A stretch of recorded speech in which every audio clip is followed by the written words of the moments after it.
live interview for the Warrior Tribe. Yeah, see, we are recording now. Today we've got David Colley. He is the founder of what's your website is Reaching Aspiration.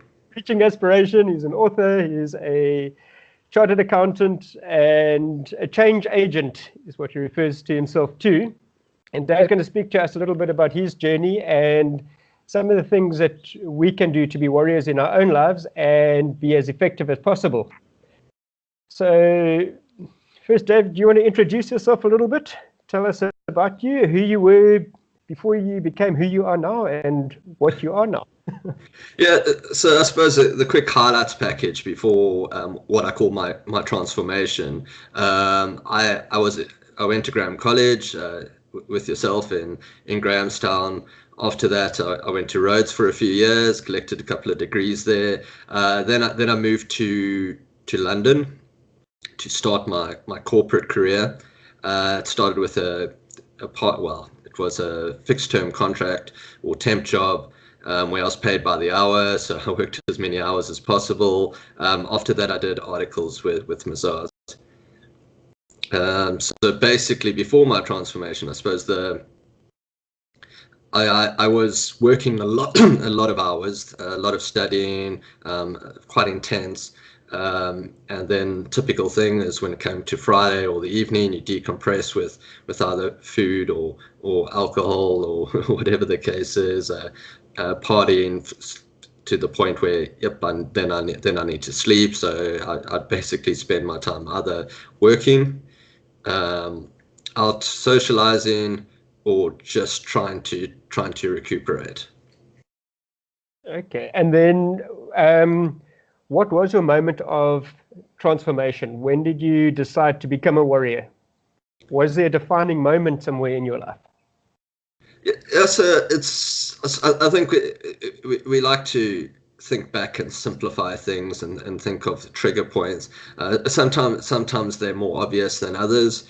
I think mine was definitely built up, but if I was to narrow it down to two, one would be seeing my grandparents retire poor.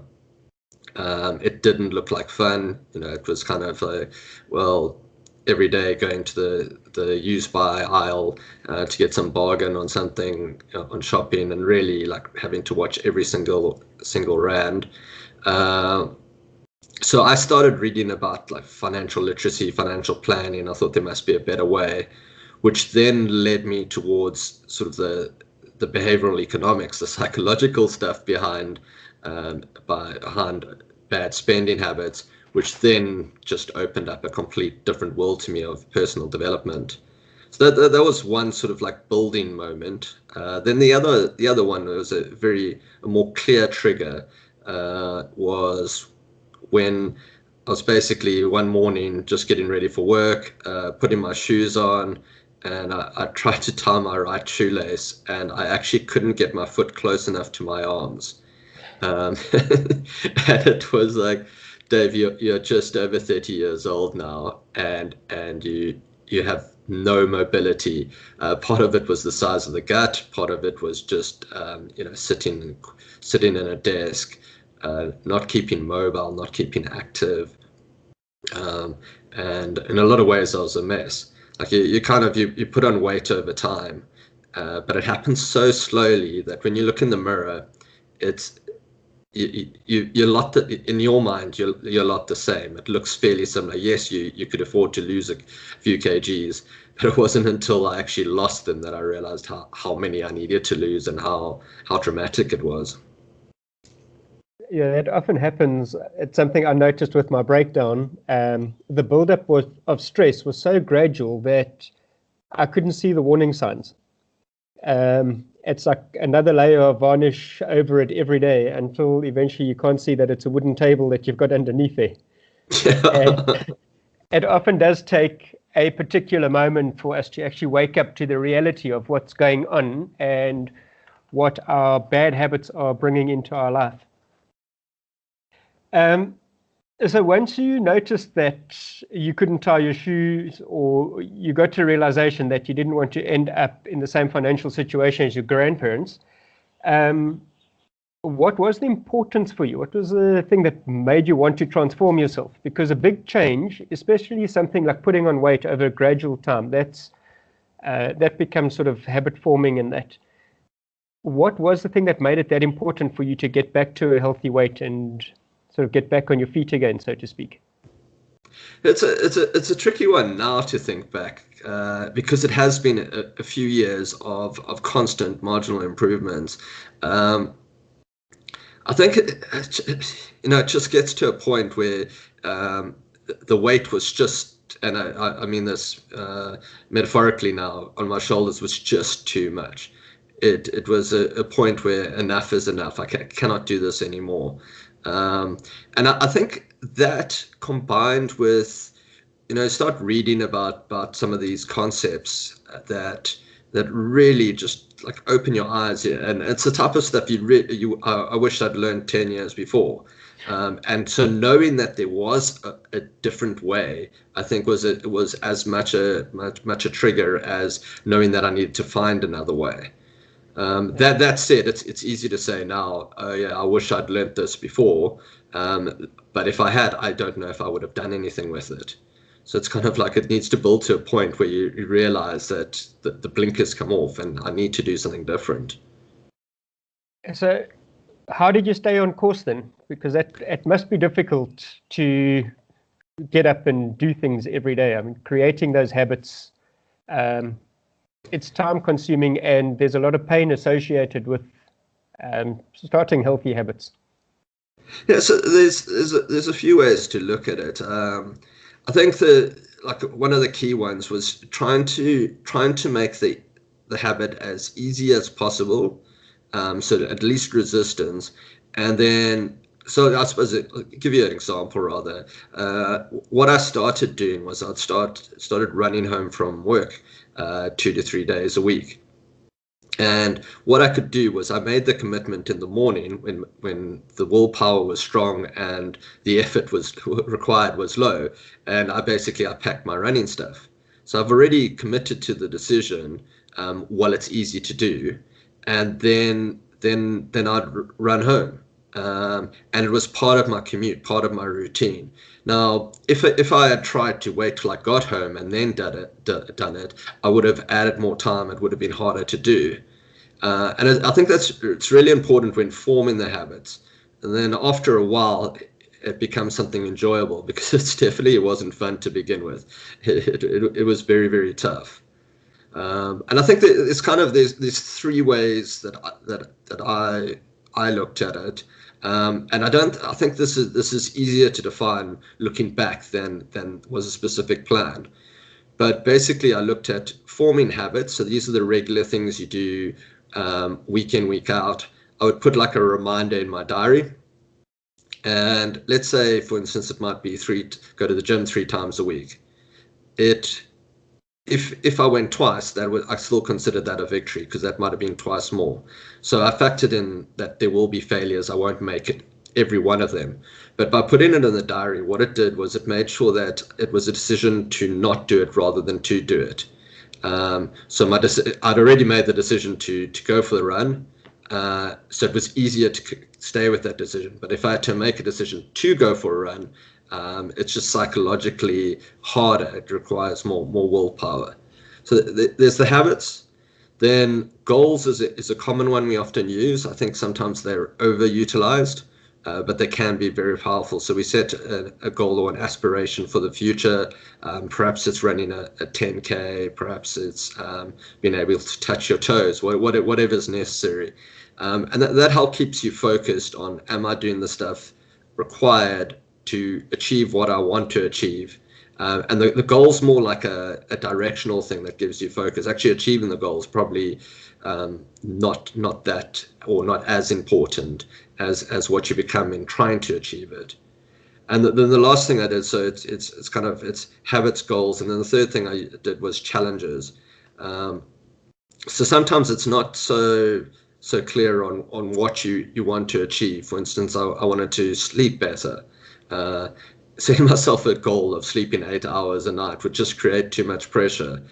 So what I did was I did a 30-day challenge on a sleep routine, and I did all the good habits religiously that I came across. So there were 7 or 8 of them, and I did this every night, and it was really, really tough.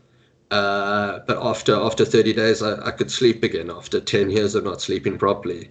Now those habits, as soon as I'd finished the 30-day challenge, some of those habits stayed, but with less intensity.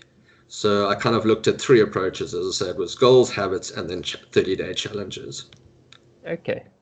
What I really like about what you said is it isn't the destination, it's the journey. It's not what you're going to end up being. It's the process that you become, or it's what you become in the process that counts.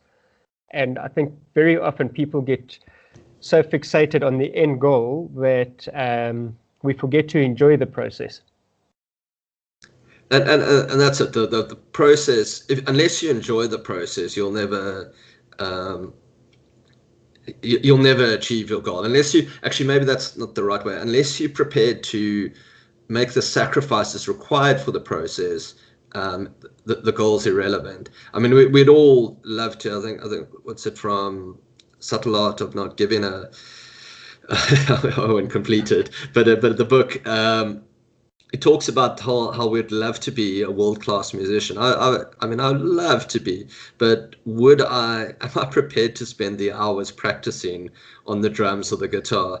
And it's clear, not a chance. Like, I don't want it that much. And sometimes it's let's look at what we want, the goal, and then, okay, what am I prepared to do to get there? And then marry the two. Yeah, well, John Maxwell's got a quote. He says, the highest reward for your work is not what you get for it, but what you become by it. Yes. I think sort of pretty much ties in to it as well. Dave, what do you think the most common reason is for people never achieving the success that they dream of? So I think if you look at the macro level, I don't think people ever take the time to define what success is for them. And if you don't, like, if you define what success is for you, you've got a chance of achieving it, provided you set up the right framework. If you don't, there's no ways you can. So you don't know if you're heading in the direction. And then on the micro level, I think there's a few things that people. I think number one, especially in a South African culture, people are too. Failure is such a dirty word that no one wants to do anything for fear of failing.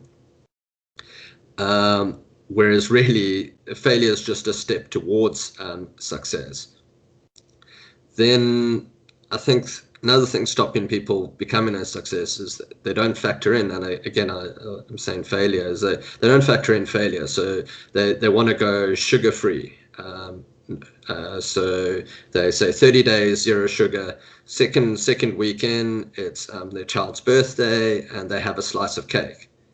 Now, what should happen is, okay, that might be on the Sunday. On the Monday, I go back to my good habits.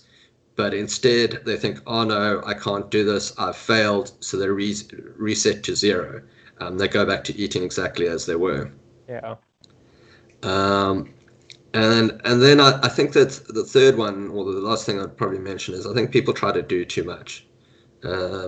So I had so much wrong with posture, with sleeping, with my gut. There were just so many bad habits financially. Yet, if we try to solve all of those at once, I definitely would have become overwhelmed. Instead, looking at, for instance, 30-day challenges, I did one a month. At the end of, I probably didn't do one every month, so maybe at the end of a year, I've done 8 or 9. But what happens is first of all, that's dramatic. We try and, that is a massive change. 9 things in a year. We tend to overplan a day and underplan a year.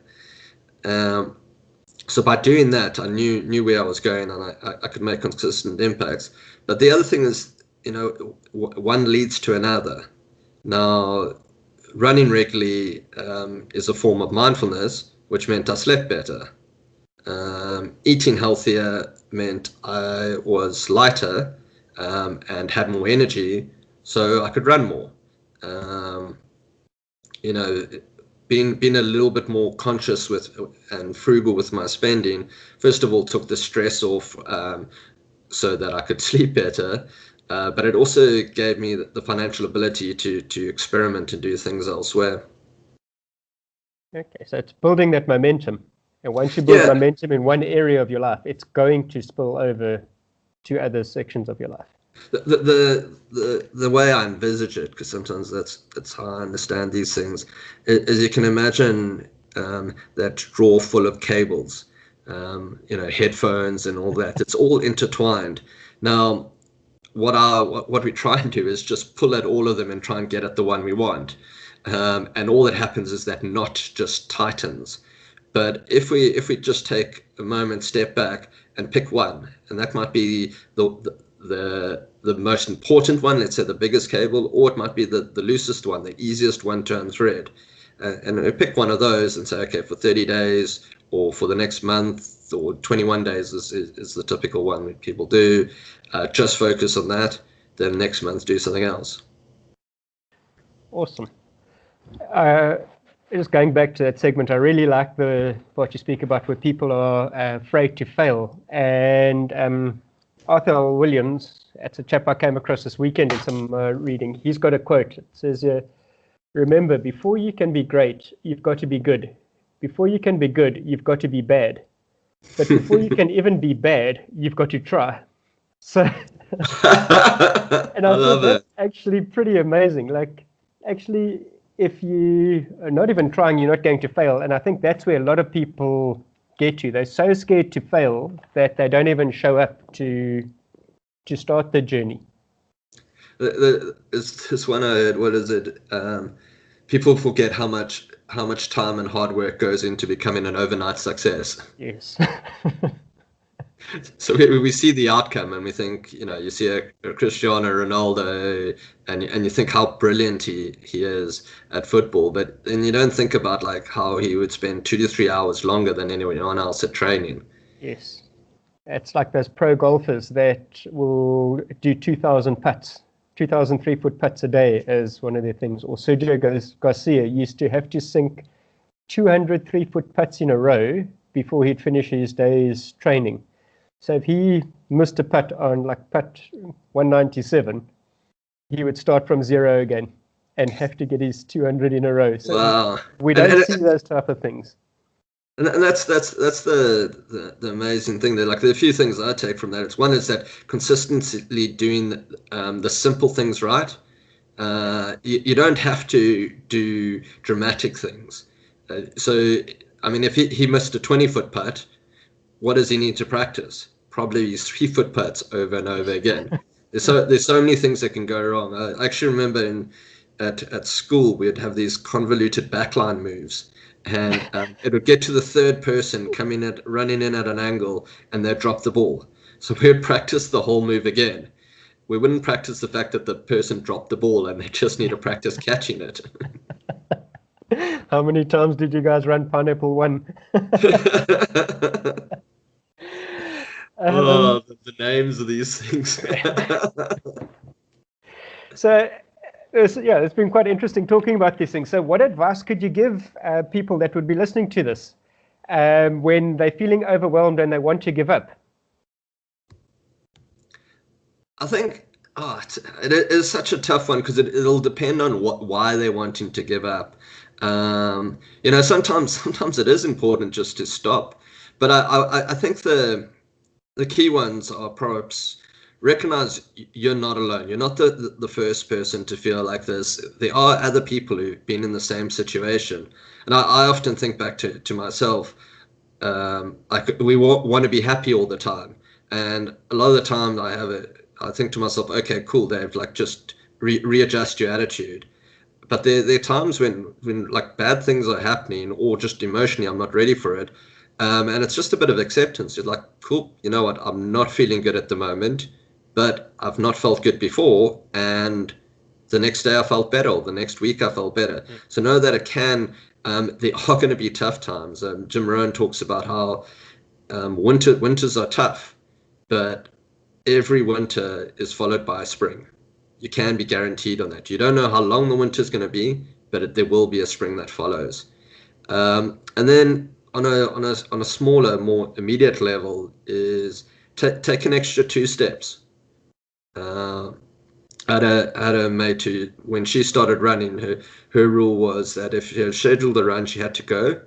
But if she didn't feel like it, all she had to do was run to the corner of the road, at the end of the road, and then she could turn around and come back. And she said never once did she ever come back after she started. So sometimes it's not thinking about like that whole run or that whole thing that you want to go on. It's just, okay, let's think about the first few steps. What's the first step? What's the next step? And just take it from there. So break it down into smaller steps. Okay, excellent. And then what about some of your personal favorite warrior hacks that you can share with us? What keeps you going every day? Yeah, it's I mean, I think like hacks is I suppose it depends on what you're facing at your time. At the time, I think the ones that I would probably default to recommending to people is, one, put in your rocks, put in your regular personal development stuff in your diary, and make a decision not to do it rather than have to do it. It just psychologically puts you in a different place. And with that, make sure it's not. I suppose you recognize that it's a plan. A plan needs to be adaptable, but at least it's a starting point. I would caution against over planning, trying to do too much. I've had times where my diary is so packed and it's just overwhelming. And then I would probably think of no more than 3 priorities at any time, preferably 1 or 2 focus points. There's an expression, I think it's Collins, and he talks about, if you've got more than 3, you haven't got any. So okay. literally, and would that be for your personal life and work type of thing as well? So personal transformation, moving forward in business, all of that take 3 for each section. So it's kind of, it can be cascaded down. Okay. I tend to break to sort of when I do checkpoints with myself. I use the it's wealth, wish. I use the letters to wish. So I look at wealth, so earning potential, saving, frugality, things like that. I look at individual, so that's the I, individual self. I look at the social self, and then I look at my health. And I typically pick 3 focus areas within this. It doesn't mean that the other ones are going to be completely ignored, but this is at least your priority.